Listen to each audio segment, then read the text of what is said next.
Herkese salam, kanalımıza ve yeni videomuza hoş geldiniz. Blogger Story Səni Axtaran verilişinin iştirakçılarından olan Gül xanımın yenidən verilişə qayıtmasını ve şou yaratmasını tənqid edib.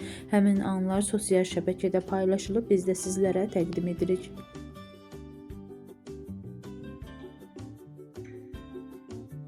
Axşamınız xeyir, necəsiniz dostlar? Deməli bugün Xoşqədəm Hidayət qızının təqdimatında Səni Axtarıramı izlədim. Mən həqiqətən də sadəcə bilmək istəyirəm.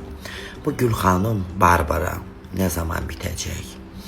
Və yaxud uşaqların üzünü bağlayıb efirə çıxartmaqla deyil ki, zaten cəmiyyət onları görsə nə olur, görməsə nə olur. Amma o uşaqlara efirə gətirib onlara mənəvi o travmanı yaşatmağa nəyə lazımdır?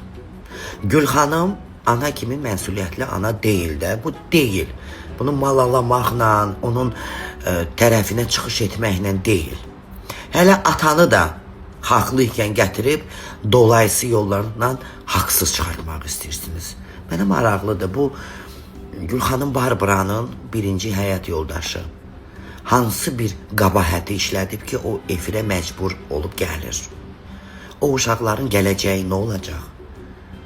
Yəni onlar bax nə vaxta qədər bax belə, bax bu xaosun içində qalacaqlar. Ağzınızda körpə uşaqlar deyirsiniz. Və onları da gətirib efirdə alət edirsiniz. Ataları gül kimi baxırdı uşaqlara. Yəni o uşaqlarla o ataları Bayramın efirdə nə işi var?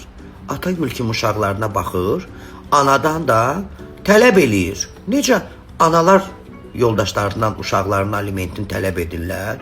İndi ata da tələb eləyir, də əcəb eləyir. Neynəməlidirlər?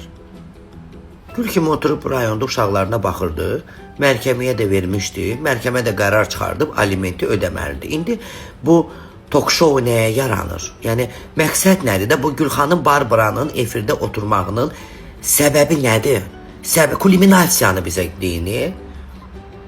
Əkizləri də mi Bayramın üzərinə atıb və Bayramla barışdırmaq istəyirsiniz? Yəni budurmu? Bu dəhşətdir.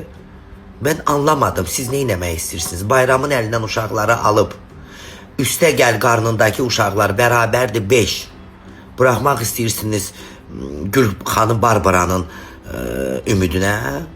Mən yenə də anlamıram. Gül xanım Barbaranın efirdə məqsədi nədir? Yəni siz onu nə məqsədlə orada saxlayırsınız? Ayrılıb, uşaqları məhkəmə, dövlət qanunu ilə ataya verib, ana geçsin versin də alimentini. İndi təzədən bonus qarnına qoyub, bunu da geçsin həll eləsin qeyri rəsmi adamı ilə da. Bu nə deməkdir?